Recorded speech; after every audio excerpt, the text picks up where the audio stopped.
नमस्कार भक्तांनो, माता आणि भगिनींनो, आम्ही तुम्हा सर्वांना सांगूया की आज आम्ही तुम्हाला जी माहिती सांगणार आहोत ती तुमच्यासाठी खूप महत्त्वाची आणि खास आहे।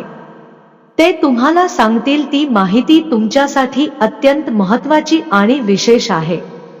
कधीच यश मिळणार नाही कारण हा रविवारचा दिवस आहे, भक्त स्वामी सुरदेवांचा हा दिवस नाही। हा दिवस खूप आश्चर्यकारक आणि खास आहे, म्हणून आजचा व्हिडिओ तुम्हा सर्वांसाठी भक्तांनी अवश्य पहा। रविवारचा दिवस खूप खास आहे, या दिवशी कोणतीही चूक करू नये। नकळत अशी चूक केली तर त्याचे संपूर्ण आयुष्य उद्ध्वस्त होऊ शकते। तुम्ही हा व्हिडिओ पहा, तुम्हाला समजेल की रविवारच्या दिवशी तुम्हाला काही गोष्टी करायला विसरू नका, जे तुमच्यासाठी खूप खास आहे। दिवस अशा काही गोष्टी आहेत ज्या तुम्ही चुकूनही करू नये, ज्या तुमच्यासाठी खूप खास आणि महत्त्वाच्या आहेत। भक्तांनो, आम्ही तुम्हाला एक एक करून सर्व माहिती सांगू, म्हणूनच तुम्हाला हा व्हिडिओ पूर्णपणे पाहावा लागेल। जर तुम्ही हा व्हिडिओ अर्धा अपूर्ण पाहिला तर तुम्हाला फक्त अर्धे अपूर्ण आयुष्य मिळेल आणि तुम्हाला एक गंभीर पाप देखील वाटेल, कारण हा दिवस स्वतः भगवान सूर्याचा आहे आणि जो कोणी भगवान सूर्याचा व्हिडिओ पाहत नाही तो एक प्रकारे भगवान नाकारतो सूर्या। म्हणूनच तुम्ही व्हिडिओ जरूर पहा, नाहीतर त्याला आयुष्यात सुख, समृद्धी, ऐश्वर्य नको आहे। म्हणून भक्तांनी व्हिडिओ कधीच मध्येच सोडू नये। रविवार अतिशय पवित्र मानला जातो, या दिवशी काही कार्ये आहेत जी तुम्ही चुकूनही करू नये। मित्रांनो, सनातन धर्मात रविवारचे विशेष महत्त्व आहे। हा दिवस ग्रहांचा राजा सूर्यदेव यांना समर्पित आहे। या दिवशी सूर्यदेवाची पूजा केल्यास अनेक लाभ होतात। सूर्यदेवाच्या कृपेने माणसाला जीवनात सुख, समृद्धी आणि सन्मान प्राप्त होतो। जर कुंडलीत सूर्याची स्थिती बरोबर नसेल तर माणसाने कितीही मेहनत केली तरी त्याला यश मिळत नाही आणि मानसन्मान मिळत नाही। सूर्यदेवाला प्रसन्न करण्यासाठी आणि कुंडलीत त्यांची स्थिती मजबूत करण्यासाठी शास्त्रांमध्ये रविवारचा दिवस खूप महत्त्वाचा मानला जातो। रविवारी करावयाचे काही उपाय शास्त्रात सांगण्यात आले आहेत, ज्याच्या मदतीने तुम्ही या समस्यांपासून मुक्त होऊ शकता। हे उपाय केल्याने सूर्यदेवाची विशेष कृपा प्राप्त होते। चला तर मग जाणून घेऊया रविवारी कोणते चमत्कारी उपाय केले जाऊ शकतात। पण त्याआधी जर तुम्हाला तुमच्या जीवनात भगवान श्री सूर्याचा आशीर्वाद घ्यायचा असेल तर कमेंट सेक्शनमध्ये नक्कीच जय श्री सूर्यदेव लिहा। मित्रांनो, बरेच लोक आम्हाला हा प्रश्न विचारतात की गुरुजी, आमच्या आयुष्यात काही चांगले घडले तर ते काम करत नाही। मी कितीही प्रयत्न केले तरीही मी माझ्या आयुष्यात संपत्ती मिळवू शकलो नाही। आजपर्यंत मी कधीही कोणाचे वाईट केले नाही, परंतु तरीही मला का माहित नाही, माझे अनेक शत्रू आहेत। आमचे थोडे यश आहे, थोडी प्रगती झाली की आपल्या आजूबाजूच्या लोकांना आणि नातेवाईकांना आपला हेवा वाटू लागतो। त्यामुळे मित्रांनो, तुमच्या आयुष्यात ही समस्या चालू आहे, यामागे नक्कीच काहीतरी कारण आहे आणि त्याचे कारण म्हणजे तुमच्या कुंडलीत सूर्याचे घर कमजोर आहे। कोणत्याही व्यक्तीच्या कुंडलीत जेव्हा सूर्याचे घर कमजोर असते, होय मित्रांनो, जेव्हा जेव्हा तुमच्या कुंडलीतील सूर्याचे घर कमजोर असल्याचे कारण असते। होय मित्रांनो, जेव्हाही सूर्य कोणत्याही व्यक्तीच्या कुंडलीत कमजोर असतो त्यामुळे त्या व्यक्तीला समज आणि आदर मिळत नाही, त्यामुळे माणसाच्या कामात अडथळा येतो। अशा व्यक्ती परीक्षा उत्तीर्ण होऊ शकत नाहीत। खाणे म्हणजे ज्या व्यक्तीच्या कुंडलीत सूर्य कमजोर आहे, अशा लोकांना आयुष्यात खूप प्रयत्न करूनही यश मिळत नाही। तर मित्रांनो, कृपया हा व्हिडिओ सुरुवातीपासून शेवटपर्यंत पूर्ण पहा, कारण आजच्या व्हिडिओमध्ये आम्ही तुम्हाला तुमच्या कुंडलीत उपस्थित सूर्याचे घर मजबूत करण्यासाठी असे निश्चित उपाय सांगणार आहोत, जे तुम्ही फक्त एका रविवारी केले तर तुम्हाला त्याचे शुभ परिणाम लगेचच दिसतील। काही लोक असे असतात जे रविवारी जाणून बुजून किंवा नकळत अशा चुका करतात, ज्यामुळे त्यांच्या आयुष्यात अचानक दुःख आणि संकटे येऊ लागतात। खूप श्रीमंत लोक रातोरात गरीब होतात हे अनेक वेळा दिसून आले आहे. अनेकांचे व्यवसाय बंद पडले आहेत. जो व्यक्ती आदल्या रात्री करोडपती होता तो फक्त एका दिवसानंतर कंगाल होतो आणि तो फक्त त्याचाच दोष असतो, कारण त्याने रविवारी जाणते किंवा नकळत अशा काही चुका केल्या की त्या व्यक्तीने भगवान श्री सूर्याची पूजा केली नाही. त्यांना आनंदी केल्यानंतर भगवान श्री सूर्य नारायण जर एखाद्या व्यक्तीवर कोपले तर ते त्याला आपोआप सांगतात. मित्रांनो, रविवारी कोणत्या चुका करू नयेत. रविवारी चुकूनही पश्चिम आणि उत्तर पश्चिम दिशेने प्रवास करू नये, कारण या दिवशी या दिशेसाठी दिशाशूल असते. रविवारी काही कारणास्तव या दिशेला प्रवास करावा लागत असेल, दीदी असेल तर लापशी, तूप किंवा सुपारी खाऊनच घरातून निघावे. पण जर तुम्हाला बहीण असेल तर तुम्ही दलिया, तूप किंवा पान खाल्यानंतरच घर सोडावे. तसेच तांब्यापासून बनवलेल्या वस्तू किंवा सूर्यदेवाशी संबंधित वस्तू रविवारी विकल्या पाहिजेत. यामुळे कुंडलीत सूर्याची स्थिती कमकुवत होते. रविवारी परिधान केलेल्या कपड्यांच्या रंगाकडे देखील विशेष लक्ष दिले पाहिजे. या दिवशी निळे, काळे किंवा निळ्यासारखे कपडे घालू नयेत. याशिवाय रविवारी मीठ खाऊ नये. त्यातही विशेषतः सूर्यास्तानंतर रविवारी मीठ खाल्ल्याने आरोग्यावर वाईट परिणाम होतो असा समज आहे आणि प्रत्येक प्रवासात अडथळे येतात. मित्रांनो, रविवारी शाळा, महाविद्यालये, कार्यालये बंद असतात, त्यामुळे रविवारी बरेच लोक केस कापायला जातात. हे मुंडण अधिकारी करतात. याच व्यवसायाशी संबंधित महिलाही रविवारी ब्युटी पार्लरमध्ये जाऊन त्यांच्या भुव्या काढण्यासाठी आणि केस कापण्यासाठी जातात.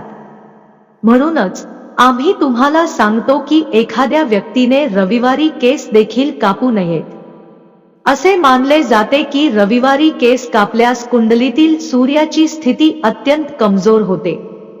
तसेच हा वीकेंड असल्याने अनेक जण हा दिवस एखाद्या उत्सवासारखा साजरा करतात. लोक हॉटेलमध्ये जातात आणि मदिना येथून मांस खातात. परंतु रविवार जो दिवस आहे तो भगवान श्री हरी विष्णूजींना समर्पित आहे, कारण देव सूर्य देवाकडून श्री हरी हा विष्णूचा अर्धवट अवतार आहे. आणि जसे आपण सर्व जाणतो ते भगवान श्री हरी विष्णू मदिना मांसाचा तिरस्कार करतो. रविवारी कोणीही मांस, मेदिना सारख्या गोष्टी वापरतात त्यावर देव श्री हरी विष्णूची कृपा सदैव राहते. त्यामुळे मित्रांनो, रविवारी तुम्ही मांस, मद्य आणि शनिदेवाशी संबंधित पदार्थांचे सेवन करू नये. यामुळे कुंडलीतील सूर्य आणि शनी या दोघांची स्थिती बिघडते. जर तुमच्याकडून अशी काही चूक झाली असेल किंवा तुमचे काम सतत बिघडत असेल, तुम्ही जीवनात निराश झाला असाल, तर भगवान श्री सूर्य नारायणाचा आशीर्वाद मिळवण्यासाठी तुम्ही हे उपाय अवश्य करा, ज्याबद्दल आम्ही तुम्हाला सांगणार आहोत. तर मित्रांनो, हे उपाय काळजीपूर्वक ऐका आणि तुमच्या क्षमतेनुसार यापैकी कोणताही एक उपाय करा. सनातन धर्मात रविवार हा ग्रहांचा राजा सूर्य देवाला समर्पित असतो असे मानले जाते. या दिवशी सूर्यदेवाची पूजा करण्याचे अनेक फायदे आहेत. सूर्यदेवाच्या कृपेने माणसाला जीवनात सुख, समृद्धी आणि सन्मान प्राप्त होतो. जीवनात सुख, समृद्धी आणि सन्मान प्राप्त होतो. जर एखाद्याच्या कुंडलीत सूर्य अशुभ स्थितीत असेल तर त्या व्यक्तीने कितीही मेहनत केली तरी यश मिळत नाही. तसेच मानसन्मानासाठी खूप संघर्ष करावा लागतो. यावर मात करण्यासाठी रविवारी करावयाचे काही विशेष उपाय शास्त्रात सांगितले आहेत. रविवारी हा उपाय केल्यास सूर्यदेवाची विशेष कृपा प्राप्त होते. चला तर जाणून घेऊया रविवारी कोणते चमत्कारी उपाय करावेत. दिवसाच्या सुरुवातीला सूर्यदेवाला अर्घ्य अर्पण करावे. अर्घ्य अर्पण करताना सूर्याय नमः, ओम वासुदेवाय नमः, आदित्य नमः या मंत्राचा जप करावा. असे केल्याने रविवारी लाल चंदनाचा तिलक लावूनच घराबाहेर पडावे. तुम्हाला मदत करा. तुम्ही कोणत्याही कामासाठी बाहेर जात आहात ते यशस्वी होण्याची शक्यता आहे. रविवारी तुम्ही लाल रंगाचे कपडे घाला. लाल रंगाचे कपडेही घालावे. रविवारी घराच्या मुख्य दरवाजाच्या दोन्ही बाजूला देशी तुपाचे दिवे लावावेत. या उपायाने सूर्यदेवासह देवी लक्ष्मी प्रसन्न होते. हे तुमच्या घरात धनसंपत्ती आणणार आहे. सांगितलेल्या सर्व उपायांमध्ये हा उपाय सर्वात प्रभावी आणि शक्तिशाली ठरणार आहे, कारण हा उपाय प्रत्यक्षपणे भगवान श्री सूर्य आणि भगवान श्री नारायण करतात. असे म्हटले जाते की जर एखाद्या व्यक्तीला आयुष्यात लवकर श्रीमंत व्हायचे असेल तर त्याने दान इत्यादी धार्मिक कार्य केले पाहिजेत आणि रविवारी तो गरिबांना मदत करतो, गरिबांसाठी अन्न शिजवतो, ब्लँकेट दान करतो. कोणत्याही प्रकारचे दोष असोत त्याच्या कुंडलीत आहे ते भगवान सूर्याने तात्काळ नष्ट केले आहे आणि व्यक्तीला जीवनातील सर्व भौतिक शुभ सुविधा प्राप्त होतात, कारण भगवान श्री सूर्य हे सर्व ग्रहांचे स्वामी आहेत. म्हणून जर एखाद्या व्यक्तीला त्याचे ग्रह सुधारायचे असतील, जर तुम्हाला तुमचे ग्रह सुधारायचे असतील, त्यामुळे सूर्यदेवाला प्रसन्न करण्यासाठीच उपाय करावेत आणि गरिबांना मदत करताच त्यांचे पोट भरेल. जर तुम्ही त्यांना थंडीपासून वाचवण्यासाठी किंवा तुमच्यासाठी शक्य असेल त्या मार्गाने त्यांना मदत केली तर नक्कीच भगवान श्री सूर्य तुमच्यावर प्रसन्न होतील आणि तुम्हाला मानवतेला आनंदित करतील. गुळ, दूध, तांदूळ आणि कपडे दान करू शकता. असे केल्याने तुमची सर्व कामे पूर्ण होतील. मित्रांनो, आज आम्ही तुम्हाला सांगणार आहोत की माघ महिन्यातील कृष्ण पक्ष एकादशीला भगवान श्री हरी विष्णूची पूजा केल्याने खूप शुभ आणि शुभ दिवस आहे आजच्या दिवशी, आणि फक्त हा एक विशेष उपाय केल्याने मनुष्य जीवन, संपत्ती, समृद्धी आणि आरोग्याने परिपूर्ण राहतो. तर मित्रांनो, जानेवारीला वर्षातील सर्वात मोठी एकादशी कोणत्या दिवशी साजरी केली जाईल हे जाणून घेऊया. कारण यावेळी एकादशी 2 दिवस साजरी केली जाणार आहे. मग या एकादशीचे व्रत कोणत्या दिवशी करावे, हरिद्वारमध्ये एकादशी कधी साजरी होणार, तसेच या दिवशी कोणते पदार्थ खावेत आणि ती कोणती वस्तू आहे जी तुम्हाला देवाला अर्पण करायची आहे, जेणेकरून तुम्हाला भगवान श्री हरी विष्णू आणि माता लक्ष्मीजींचा आशीर्वाद मिळू शकेल. तुम्हाला त्यांचे आशीर्वाद मिळू शकतात आणि तुम्हाला तेही कळेल एकादशी तिथी कोणत्या दिवशी साजरी केली जाईल. एकादशीची कथा आणि पूर्ण पूजा पद्धती तुम्हाला या व्हिडिओद्वारे शिकवले जाईल, पण त्याआधी मित्रांनो, तुम्ही कमेंट बॉक्स मध्ये कमेंट करू शकता. जय श्री लक्ष्मी नारायण कृपया लिहा. यामुळे भगवान श्री हरी विष्णू आणि माता लक्ष्मीजींचा अपार आशीर्वाद तुम्हाला आणि तुमच्या संपूर्ण कुटुंबाला शुभेच्छा. तसेच कृपया टिप्पणी विभागात तुमची राशी चिन्ह लिहा, जेणेकरून आमच्याकडे तुमच्यासाठी काही उपाय असेल ज्याद्वारे तुम्हाला या एकादशीला देवाचे अपार आशीर्वाद मिळू शकतील. त्यामुळे तुमच्या टिप्पणीच्या उत्तरात आम्ही तुम्हाला ते नक्कीच सांगू. आणि आम्ही जी काही माहिती देतो ती पंचांग आणि ज्योतिषशास्त्रावर आधारित आहे. अस्पष्टपणे काहीही सांगितले जात नाही. ना खूप काळजीपूर्वक समजून घेण्याचा प्रयत्न करा. मित्रांनो, येणारी एकादशी ही माघ महिन्याची पहिली एकादशी असेल. सध्या माघ महिना सुरू आहे, जो मनुष्याच्या सर्व पापांचा नाश करणारा महिना आहे असे म्हटले जाते. तसेच मित्रांनो, आपल्या हिंदू धर्मग्रंथांमध्ये या एकादशीचे वर्णन सर्व सुख प्रदायिनी असे केले आहे. जो कोणी या एकादशीचे व्रत करतो त्याला वैकुंठधाम प्राप्तीपर्यंत सर्व सुख प्राप्त होते. पण ही एकादशी विशेषतः स्त्री पुरुष निरोगी, रोगमुक्त जीवन जगण्यासाठी आणि मृत्यूपासून मुक्ती मिळवण्यासाठी पाळतात. मित्रांनो, षटीला एकादशीच्या दिवशी प्रत्येक व्यक्तीने देवाची पूजा करावी. आणि एक खास उपाय आहे जो आम्ही तुम्हाला व्हिडिओमध्ये सांगणार आहोत. तुम्ही तो नक्कीच करा आणि कथा ऐका. तर चला, पूजेची शुभ मुहूर्त कोणती आणि पारणाची वेळ कोणती आणि ती केव्हा करायची, या सर्व गोष्टी आपण एक एक करून जाणून घेणार आहोत. मित्रांनो, सर्वात आधी ष्टला तिथीला सूर्योदयापूर्वी उठावे लागेल. एकादशी म्हणजे ब्रह्ममुहूर्तावर हे काम करावे लागते. नंतर स्नान करून एक भांडे पाण्याचे भांडे भगवान भास्कराला अर्पण करा आणि प्रथम आपल्या पूजास्थानी बसून उपवास करण्याचा संकल्प करा. ठराव करण्यासाठी उजव्या हातात पाणी धरा आणि किमान 1 रुपया जास्त रोख जे काही ठेवायचे आहे ते तुम्ही ठेवा. मग 3 वेळा म्हणा ओम श्री विष्णू, ओम श्री विष्णू, ओम श्री विष्णू. मग तुमचे नाव, तुमचे गोत्र, तुम्ही ज्या जागेवर बसला आहात त्या जागेचा घर क्रमांक घ्या आणि ठराव करा.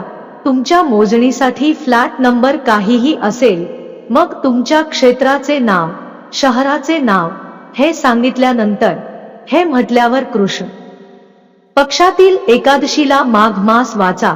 तुमची इच्छा पूर्ण होण्यासाठी म्हणजेच सुखी जीवनासाठी किंवा तुमची काही इच्छा असली तरी ती पूर्ण करण्यासाठी तुम्ही हे व्रत पाळण्याचा संकल्प करू शकता. याचा अर्थ तुम्ही तुमच्या अंतःकरणात देवाची प्रार्थना करावी. मी तुम्हाला सांगतो, देवाच्या चरणी अधिक पाणी अर्पण करा, देवाला नमस्कार करा. आता तुम्ही देवाची पूजा कराल. जे कापलेले नाही म्हणजे संपूर्ण फळ जसे की सफरचंद, नारळ, जे काही तुमच्याकडे उपलब्ध आहे ते न कापता ते गंगाजलाने शुद्ध करा आणि त्यात थोडे गंगाजल घाला. तुमच्याकडे भगवान श्री हरींचे चित्र किंवा मूर्ती कोणत्याही स्वरूपात असली पाहिजे. मग ती मूर्ती ठेवा.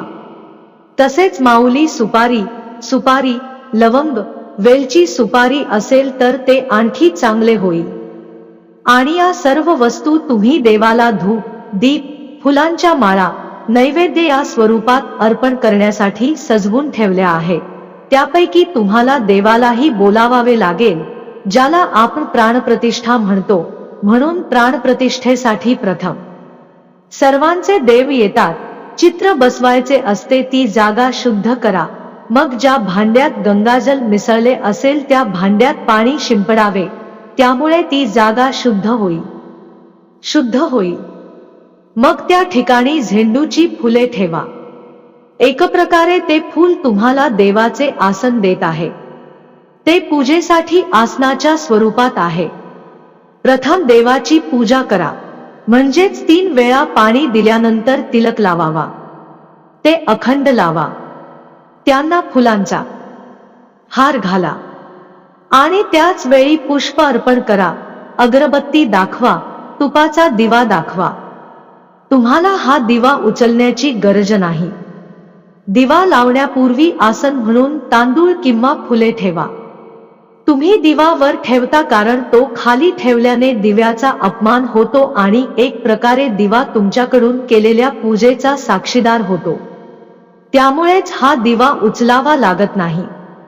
आरतीसाठी आपण दुसरा दिवा वापरू. दिवा लावा आणि जे काही मिठाई असेल ते नैवेद्य म्हणून देवाला अर्पण करा. फळ असेल तर अर्पण करा आणि काही नसेल तर साखरेचे काही दाणे घेऊन नैवेद्य म्हणून देवाला साखरेचा अर्पण करा. पण कापलेले फळ जरूर अर्पण करा. ओम नमो भगवते वसुदेवे या मंत्राचा अनेक वेळा जप करावा. त्यानंतर आपली इच्छा पूर्ण करण्यासाठी सुपारी तयार करावी लागेल. यासाठी सर्वप्रथम सुपारी घ्या. मग त्याची काठी फोड. नंतर त्यात 2 लवंगा, 2 वेलची आणि 1 सुपारी ठेवा आणि नंतर त्याचा बीडा बनवून देवासमोर ओम नमो भगवते वसुदेवाय मंत्राचा 11 वेळा जप करून आपली इच्छा भगवंताला सांगावी. उदाहरणार्थ, जर तुम्ही सुखसमृद्धीसाठी पूजा करत असाल तर मनातल्या मनात देवाची प्रार्थना करा आणि त्यानंतर व्हिडिओच्या शेवटी बिदा भगवानांनी सांगितले आहे तर तुम्ही ते जरूर ऐका. ठीक आहे. कथा ऐकल्यानंतर तुम्ही देवाची प्रार्थना कराल. आरती केल्यानंतर फळे अर्पण कराल. सर्व लोकांमध्ये प्रसादाचे वाटप करणार. लक्षात ठेवा, आज तुला काही खाण्याची गरज नाही. हा या व्रताचा सर्वात महत्त्वाचा नियम आहे. एक परिपूर्ण नियम आहे. एकादशी तिथीला अन्न सेवन करणे हे मांसाहारासारखेच असते असे शास्त्रात मानले जाते. चला मित्रांनो, आता आपल्याला आणखी काही नियम माहित आहे ज्याचे तुम्ही पालन केलेच पाहिजे। तर शतीला एकादशीच्या दिवशी तुळशीची पूजा करावी आणि या उपवासाने तुळशीची पूजा करावी यशस्वीरित्या पूर्ण मानले जाईल। आज तुम्हाला काहीही स्वीकारण्याची गरज नाही हे तुम्हाला माहित असेल, पण जे उपवास करत नाहीत त्यांनीही या दिवशी भाताचे सेवन करू नये। भात वर्ज्य आहे। उपवास करणाऱ्यांनी फळेच खावीत, जसे की तुम्ही बकव्हीट किंवा वॉटर चेस्टनट पासून बनवलेले कोणतेही पदार्थ खाऊ शकता। म्हणजे पुरी बनवायची, लोक पाकड्या बनवतात आणि खीरही बनवतात, पण लक्षात ठेवा की त्यात असलेले मीठ वापरले जात नाही, मिरची वापरली जात नाही। उपवासाच्या वेळी काळी मिरी किंवा खडे मीठ वापरण्यासही मनाई आहे आणि चुकूनही या दिवशी मांस किंवा अल्कोहोल सारखे तामसिक पदार्थ खाऊ नयेत। आज तुम्ही फक्त साधे अन्न खावे, मांसाहार व तामसिक पदार्थ टाळावे। उपवास करणाऱ्यांनी आपला दिवस भगवान श्री हरींच्या चरणी एकाग्र करून घालवावा। सुखशांतीचे वातावरण असावे, दुःखाचे वातावरण असू नये, कोणाशीही अपशब्द बोलू नये, भावना नसावी, कोणाचाही द्वेष ठेवू नका। देवाचे कीर्तन गाऊन सभ्यतेने दिवस घालवू, कारण भगवान श्री हरींना कीर्तनाची खूप आवड आहे। जे कीर्तन करतात त्यांच्यावर भगवंताचा कृपा वर्षाव होतो। या मित्रांसह या एकादशीला ब्रह्मचर्य पाळावे। ब्रह्मचर्य होती दशांती, म्हणजेच जेव्हाही तुम्ही उपवास करत असाल तुम्ही निश्चितपणे ब्रह्मचर्य संकल्पाचे पालन केले पाहिजे आणि उपवास मोडेपर्यंत ब्रह्मचर्य पाळले जाईल। आपण सर्व एकादशीला सांगतो की हा नियम आहे, हा एक अत्यावश्यक नियम आहे। जे विवाहित आहेत किंवा विवाहित आहेत त्यांनी हे देखील लक्षात ठेवावे की त्यांनी ब्रह्मचर्य पालन करून हे व्रत पूर्ण करावे हो। अशा प्रकारे पारणासाठी दुसऱ्या दिवशी सूर्योदयापूर्वी उठावे। पारणाची पद्धत काय आहे याबद्दलही बोलू। आणि पारणाच्या दिवशी तुम्हाला काय करायचे आहे ते म्हणजे सर्वप्रथम तुम्ही भगवान सूर्याला पाण्याचे भांडे अर्पण करा। या पाण्याच्या एका भांड्यात अखंड लाल फुले अर्पण करा। नंतर देवावर 3 वेळा पाणी शिंपडावे। पाणी शिंपडल्यानंतर देवाला तिलक लावावा। तिळक लावून अक्षता लावा, माळा फुले, धूळ दाखवा, अधिक प्रकाश दाखवा, दिवा दाखवून देवाला पारण अर्पण करा। पिवळा तांदूळ देवाला अर्पण करावा। तांदूळ उपलब्ध नसल्यास फळे देऊ शकतात किंवा जे काही सात्विक अन्न तुम्ही घरी बनवत असाल ते शक्तीला एकादशीलाही अर्पण केले जाते आणि जे उपवास करतात त्यांनी पारणाच्या वेळी सेवन करावे। तुमच्याकडे जे काही उपलब्ध आहे त्यावरून थाळी सजवा, पण लक्षात ठेवा की ताटात तुळशीची पाने जरूर ठेवा। देवाकडे प्रेमाने अन्न मागवा, देवाला आनंद मिळावा म्हणून अन्न मागवा। देव कोणताही असो, प्रेमाच्या अन्नासाठी विनंती करा, अन्नासाठी आवाहन करा जेणेकरून देव आनंद घेऊ शकेल। जो कोणी देव आहे तो प्रेमाचा भुकेला आहे। जर तुम्ही प्रेमाने अन्न अर्पण केले तर देव नक्कीच ते स्वीकारेल। देवाला अन्न अर्पण केल्यानंतर पाणी आटवावे। तुमची थाळी जे काही आहे ती तिच्या भोवती फिरत राहा।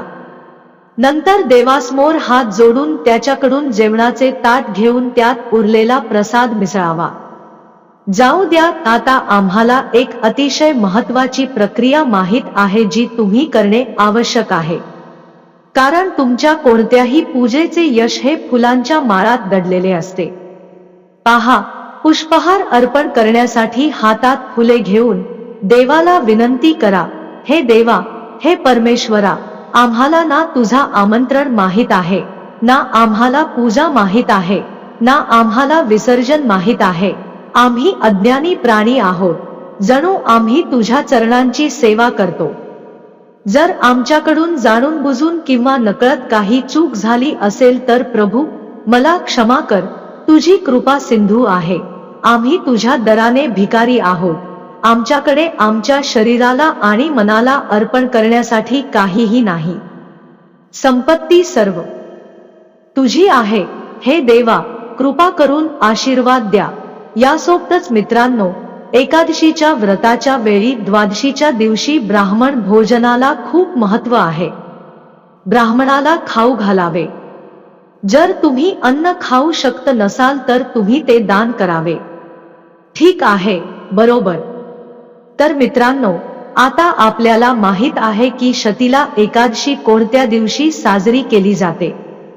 मित्रांनो, ग्रीक पंचांगानुसार माघ महिन्याच्या शुक्ल पक्षातील एकादशी तिथी जानेवारी रोजी संध्याकाळी वाजता सुरू होईल आणि दुसऱ्या दिवशी जानेवारी रोजी रात्री वाजता समाप्त होईल. शतीला एकादशी जानेवारी रोजी शनिवारीच साजरी केली जाईल. तर द्वादशी तिथीला एकादशीचे व्रत मोडता येते. युधिष्ठिराने विचारले, जगन्नाथ, श्री कृष्ण, आदिदेव, जगतपते, माघमासातील कृष्ण पक्षात कोणती एकादशी आहे, तिचा विधी काय आहे आणि त्याचे फलित काय आहे. महाप्रपंच, हे सर्व बीरपाश्रेष्ठा, ऐका. माघमासातील कृष्णा पक्षातील एकादशी सर्व पापांचा नाश करणारी शर्तिला या नावाने प्रसिद्ध आहे. आता तुम्ही शर्तिलाच्या पापहारिणीची कथा ऐका, जी मुनिश्रेष्ठ म्हणून ओळखली जाते. पुलस्त्य यांनी दल्भेला सांगितले होते. दल्भेने विचारले, ब्राह्मणा, ज्या जीवावर मरण आले आहे ते अनेकदा पापी कृत्ये करतात, त्यांना नरकात जावे लागू नये. यावर उपाय काय?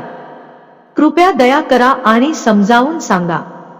पुलस्त्यजी म्हणाले, महाभाग, तुम्ही खूप चांगली गोष्ट विचारली आहे. मी सांगेन, ऐका. माघ महिना आला की माणसाने स्नान करून शुद्धी करावी. इंद्रियांना संयमित ठेवून वासना, क्रोध, अहंकार, लोभ, तिरस्कार यांसारख्या दुर्गुणांचा त्याग करावा. देवाधीचे स्मरण करून पाय पाण्यात भिजवा आणि जमिनीवर पडलेले शेण गोळा करा. त्यात तीळ आणि कापूस टाकून पिंडिका तयार करा. त्यानंतर मार्गात आराध किंवा मूल नक्षत्र दिसू लागल्यावर कृष्ण पक्षातील एकादशीचे नियम पाळा. आंघोळ करून शुद्ध व्हा आणि शुद्ध भावनेने भगवान विष्णूची पूजा करा. काही चूक झाल्यास श्रीकृष्णाच्या नावाचा उच्चार करावा. रात्री जागरण व होम करावे.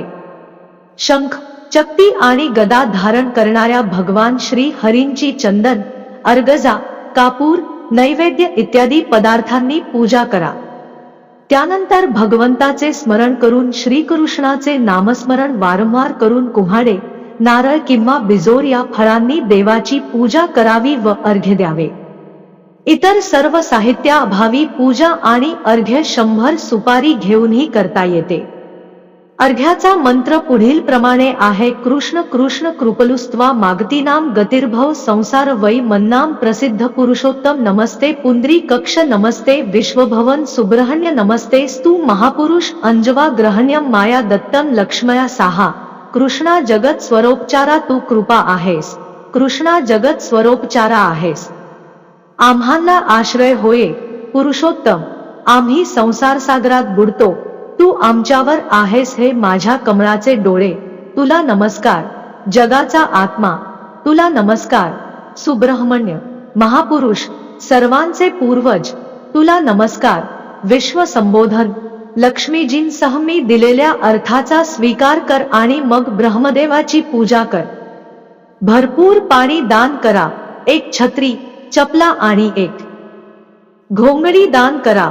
हे सांगा, या दानाद्वारे भगवान श्रीकृष्ण माझ्यावर प्रसन्न होऊन तुमच्या क्षमतेनुसार एक काळी गाय दान करा. ते करा. द्विज, मोठ्या विद्वानानेही तीळ भरलेले भांडे दान करावे. त्या तीळ पेरून जितक्या फांद्या निर्माण होतील तितक्या 1000 वर्षांसाठी स्वर्गात दान करावे आणि तीळ अन्न म्हणून वापरावे. अशा प्रकारे विविध कार्यात तिळाचा वापर करून सर्व पापांचा नाश करणारी या एकादशीला शतीला म्हणतात.